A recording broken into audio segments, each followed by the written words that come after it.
Hey guys, how you doing? This is John. Hopefully my mic is picking up good. So this is kind of a little bonus episode right here. This is something that I didn't advertise or anything like that. But we've had an election a couple weeks ago, and that election had surprising results for a lot of people, I think. And they were results that a lot of people are very excited about, and a lot of people are very scared about. They're results that a lot of people are concerned about. And one of the communities that has concern, that has a lot of valid concern, is the Muslim community. And so I'm here with, excuse me, I'm here with Muzaffar Ahmad, and we're going to talk a little bit about Muslims in this American political climate right now. Muzaffar wrote what do you call it, an opinion piece, a letter to the editor? Right. Yeah, of the Indianapolis Star. And I think it was a beautiful piece. So I'd like him to just read this piece, maybe introduce it a little bit, and then we'll kind of go from there. Just anything that you have to say about it. So I'm going to flip over right here, and there we go. Awesome. Hey, how are you? Good. How are you doing? Very good, very good. So you want to introduce this piece a little bit? Yes. First of all, my name is Muzaffar, as John said, and after the election of Donald Trump as our president-elect, there was a lot of fear in the Muslim community. My family, including my daughter, she was worried, and a lot of people were nervous, afraid, worried. So I thought it's a good opportunity to write something. I saw another piece wrote by another Muslim community member, and that was my inspiration to write to the editor of Indianapolis Star. So what the message that I wanted to give to Muslim community members is it is unsettling. It is nervous. Everybody's nervous because of some of the statements that Donald Trump made during his election. And for those who are not very aware of them, one of the statements were saying that he's gonna issue ID cards to all Muslims who are living in the U.S. So that was something that I, living in a Muslim country as a minority, I know how a majority can get carried away with those kind of sentiments. So this is one of those things that a lot of people are saying, well, he never really meant that in the first place. And really coming from your perspective and your community, you're like, I don't know if we can really take that, can we really take that chance that he didn't mean it in the first place? Exactly. I'm one of those people who think he did not really mean to do that. But what if he is? I mean, it's a big deal. I do not want U.S., this land of the free, to become a country that gives ID cards based on religion. That's a disaster. Certainly. That's a recipe for a disaster of society. So I told my fellow Muslims that it is scary, but let's give President Trump a chance. Let's not oppose him right now. Let's not hit the streets protesting just because he is the president-elect now, so we need to hit the streets. I think we should give him a chance. Let's see what he comes up with. So that was one thing where he called... So like there's a lot of people right now saying, not my president, just like they did with Barack Obama. Right. Because the country is so divided right now. Yep. So I hear you saying, we can't say not my president. Whether we want him or not, exactly. He's our president. He That's what we got to deal with. Our president-elect at the moment, at least. So probably he will be our president in January as well. Yes. So I think I'm not ready to say not my president. He is my president. I'm going to give him a chance. If he treads on those extremist views, I will be on the street protesting because I do not want this country to go down the hill. Certainly. I think it's a great country. It's free. Me being a Muslim, I'm free to practice my religion more here than I'm in a Muslim part of the world. So I want that to stay the way it is. Really? Yeah. Now that's very interesting to me. So say that again. I want to make sure and underline that for anybody that's watching here. Say what you just said again. As a Muslim, I am more free to exercise and practice my religion in the United States compared to most of the Muslim countries, because this country is based on freedom of religion, and I do not want that to go away. I'll fight. I'll fight for that right. That's excellent. Yeah. That's excellent. Yeah. So that was what I was trying to say to my community members. Give President Trump a chance, and if he does something, we will protest. But for now, let's pray. Let's hope for the best, and let's watch him. Let's watch who he selects for his appointees, and let's watch his language. And just by listening to his acceptance speech, I think he toned down his rhetoric. His victory speech was very toned down. I was very impressed by the victory speech. Now, there have been some things since then that I've been a little concerned about. I mean, I'm interested in your thoughts on some of his appointments. But first, why don't you read this letter that you wrote? Okay. So what I said was that the likelihood is very slim that the President-elect Trump will attempt to put into practice any of the horrible comments about Muslims throughout his campaign. From suggestions of having a database where all Muslims should be registered to banning Muslims entry into the country. Those are the two things that really concern me. A database and then banning Muslims from entering the country. Mm-hmm. My message to American Muslims in particular and other minorities in general is not to worry about the results of this election or about the Trump presidency. Our job in a democracy is to give our support to the candidate we believe will do the best job.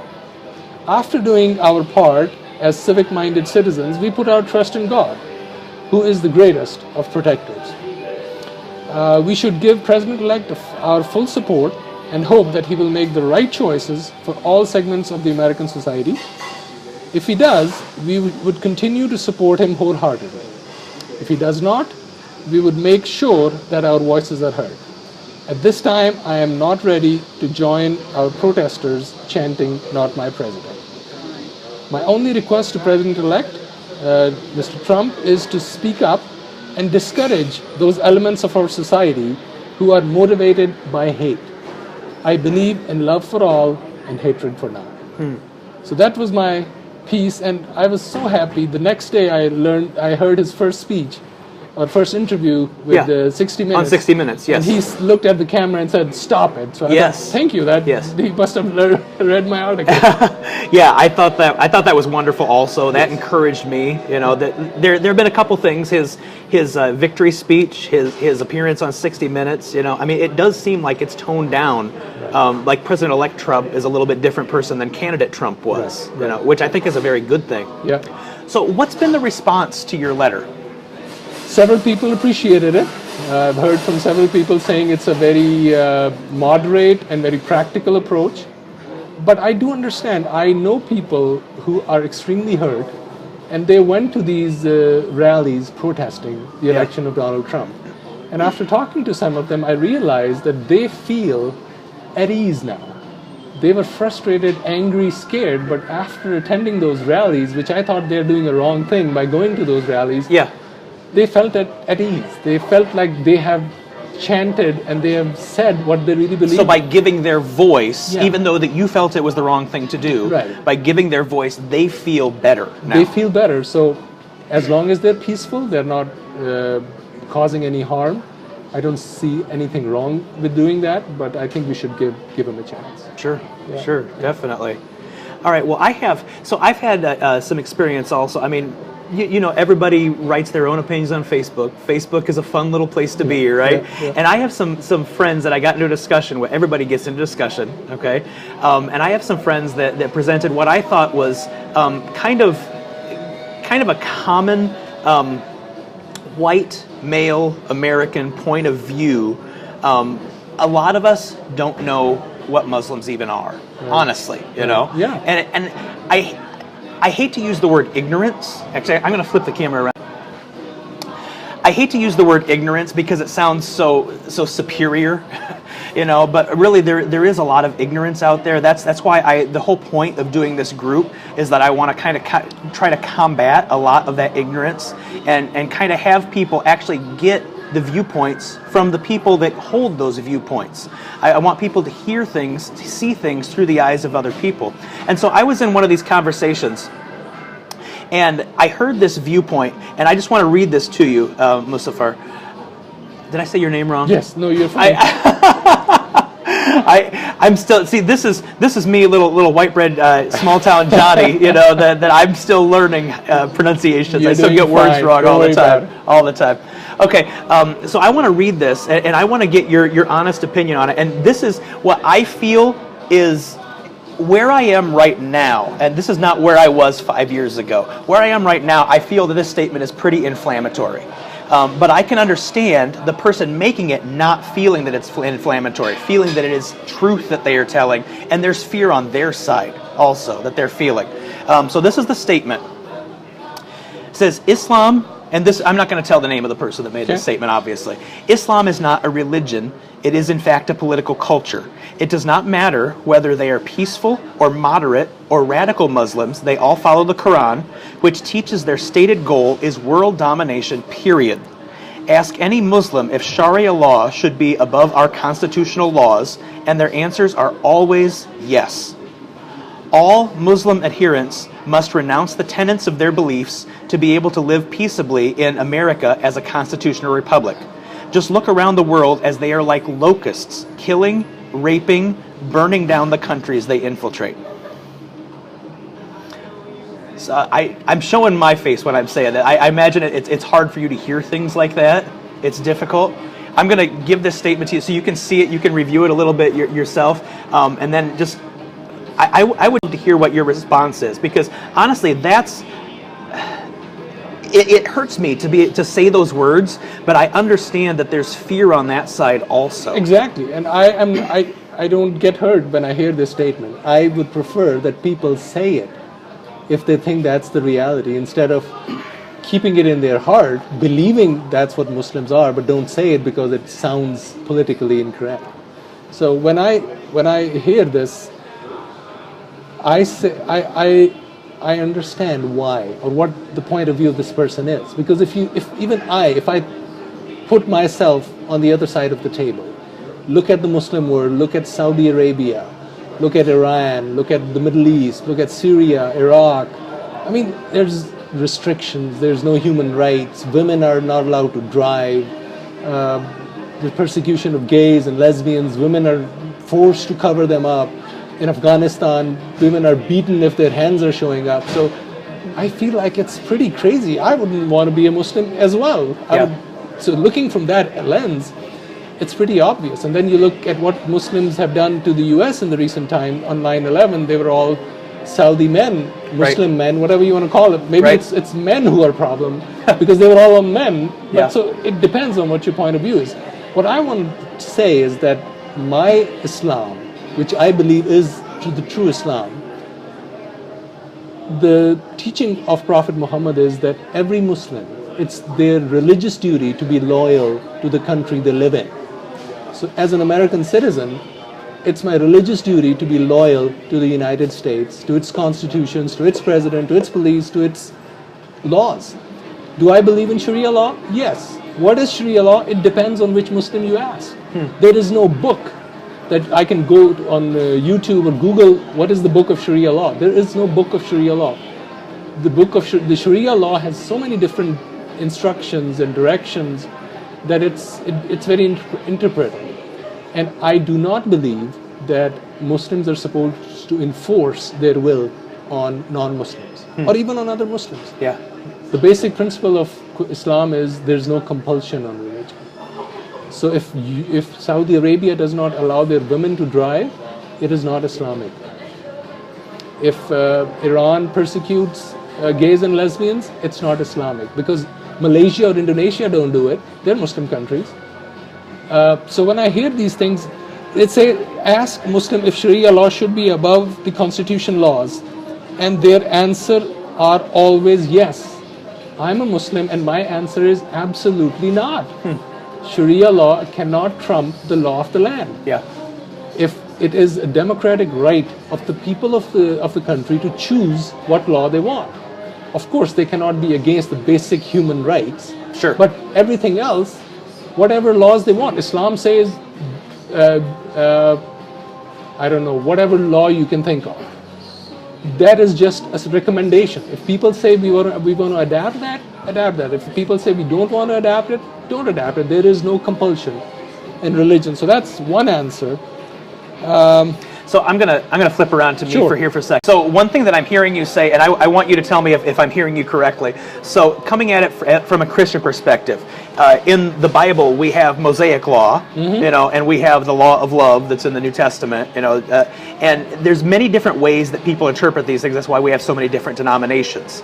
There's some people that would say, some Christians that would say, well, you need to follow every little bit of Mosaic Law nowadays, and there's some people that say that, but yet they still eat bacon. You know, and so everybody has a different, and some people say the Mosaic Law is completely passed away and it's only with what Jesus said. And some people say, well, Jesus' interpretation is a little bit different, but he said none of it will pass away, you know. And so there's many, many different interpretations like that. So what I'm hearing you say is that's pretty much the same thing for Muslims. There's many different ways that people will interpret the Quran. Yes. Quran and the traditions of the Prophet Muhammad are interpreted differently by different Muslims. And one thing I would like to tell to my non-Muslim friends online is that Islam has the same amount of or level of diversity as Christianity does. It has hundreds of different sects believing in different interpretations. So never make a statement that says all Muslims believe this. All Muslims don't believe in the same thing. They may believe in one God and Prophet Muhammad, but other than that, there are differences. There are differences how they pray, how they deal with one another, how they dress, how they eat. So it's a diverse part of the world. So don't think they all believe in one way or the other. Sure. So in this conversation also, the point that they were trying to make, so with Donald Trump trying to have tighter border controls, you know, so the point they were trying to make, they were saying that there are, I can't remember the numbers that they cited, you know, but their numbers didn't make any sense anyhow, you know. But they tried to state the numbers for the total number of Muslims that were in the world, and then they said, well, if even 15 or 20% or even if 10% of those were radicalized, and we were trying to accept refugees. And it seemed to me that even 10% being radicalized, that seems like a very high number to me. I don't know, maybe I'm wrong there, but what do you think about that? You know, I mean, honestly, that seems like a high number to me. And I know when people start throwing out statistics like that are way off base, that in and of itself can be inflammatory. Yeah, I mean, a quarter of the world population is Muslim. Almost about a quarter of the world population is Muslim. And I don't know if 10% makes any sense whatsoever. I do not think that's the right number, because when you say radicalized, I'm assuming you are violent. You're ready to kill. Sure. I think in this context, that's what he would mean. I do not think it's more than 1% of the Muslim population. And that's more along the lines of what I would think. So that would be your best guess. That would be my best guess, that people who are, and again, somebody who may be radicalized right now, may not be radicalized next year, because he will grow through his life experiences and he or she will realize that he or she was on the wrong path. Now I do believe that we need to make sure that people who are getting here are not part of that radical group. Sure. But we live in a free country. That's the part of freedom. I mean, if you are a Chinese government, you can do things that we, claiming to be a free democratic country, cannot do. Mm-hmm. So that is the risk we take by being a free society, that people may infiltrate because we treat human beings equally. And I do not think that 10% of the Muslim population is radicalized, but I do believe that there are a lot of Muslims who are radicalized. For example, ISIS, who do they kill the most? They kill other Muslims. Yeah. So Muslims are standing up and fighting radicalism as well. Yeah. So if you paint all Muslims with one brush, that Islam is a radical political ideology and not a religion, that's absolutely wrong. Islam is just as much of a religion, if not more, as Christianity or Judaism or Hinduism. So do not say that Islam is not a religion and just a political ideology or whatever else comes to my mind. It is definitely a religion, and it has different segments within itself. Yeah. So your best guess. So your best guess is that as far as radicalized, violent Muslims, maybe 1%. Maybe 1%. So 1%. Now, obviously, fundamentalists, they would be higher than that, but we have fundamentalist Christians all over the place also. Exactly. Doesn't mean that they're violent. Exactly. And I have personally experienced Islamic fundamentalism, radicalism. I would not call it fundamental, Islamic radicalism. I belong to a Muslim sect that is a minority, and it is persecuted in several Muslim countries. And the persecution is severe, as severe as getting killed. So my own brother, who was a professor of physics in a university in Pakistan, was murdered. And the only reason we think of that killed him was because he was part of this religious group. Wow. and the people who killed him were known as Taliban or Al-Qaeda, and now they're called ISIS. So I have personally experienced radicalism and extremism based on religion and the bigotry, and that the kind of rhetoric now we are seeing in the United States. I grew up seeing it in Pakistan against my community, where people said register themselves. All of these people should be given an ID card. There should be extreme vetting. Don't let them into the public office. Don't let them into the military. And that is a cancer that societies grow themselves. And I do not want the U.S. to do that to themselves by painting Muslims by a brush, because I know that is absolutely wrong, and that triggers extremism within the society. Look at the Pakistani society now. Hundreds and thousands of people have been killed in the last decade because of that cancer of religious fundamentalism that was sown into the society by the leaders, because they were just thinking wrong about a group and trying to curb their freedom. And whenever you suppress something, there's a reaction. Yeah. So I would tell my American leadership, do not get into religion or race or nationality to make a decision. There are good and bad people everywhere. So vet people as much as you can, but do not discriminate against any religion or any sect. Awesome. Well, thank you very much for your time, Muzaffar. You're Really welcome. appreciate. All right, guys. So I hope you enjoyed that. So we may do something like that from time to time, where we don't announce it or anything like that. So if you got any other questions, any comments that you have on that, there was a couple of you that were online while we were doing that, and I know I didn't plan on a lot of you guys being online when I was doing that because I didn't announce it at all. But if you got any questions or comments about what Muzaffar said, I mean, we will talk to Muzaffar more also. He's one of our good friends here. And we just love being a part of his community. So you're also all welcome. Right now, this is Wednesday night when I'm doing this. Every Wednesday night, if you're local in the Fishers, Indianapolis, Indiana area, they do something called Coffee, Cake, and True Islam. And it's just a discussion group. You just come up here. Tonight, they've got 3 of them from the Ahmadiyya Muslim Community. Three of them from the Ahmadiyya Muslim Community, and there's 4 of us here talking with them. You know, it's just a wonderful time. It's a great casual time to just get your questions answered. It's wonderful. All right, see you guys later.